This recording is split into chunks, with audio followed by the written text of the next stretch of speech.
We discovered a cafe with indoor playground na hindi lang kids na mag-enjoy dito, pati na din ang mga adults.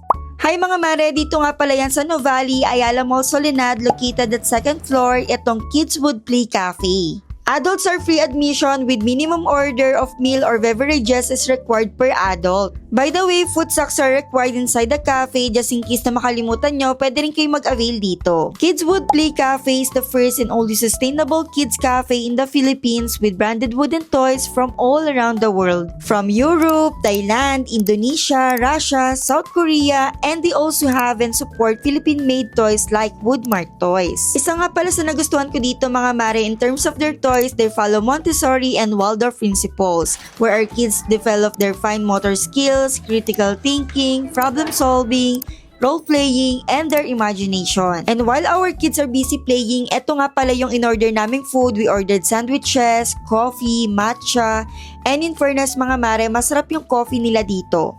After playing, nagutom din talaga yung mga kids kaya perfect spot talaga tong Kids Would Play Cafe. Kaya kung naghahanap din kayo ng place dito sa South na mag-e-enjoy ang kids and adults, try nyo dito sa Kids Would Play Cafe. They offer private play, parties, and play membership. Just visit their website for more details. Use my code Jillian10 to get 10% off. Thank you, Kids Would Play Cafe! Let's go. Ayaw na mali. Ayaw na niya umuwi.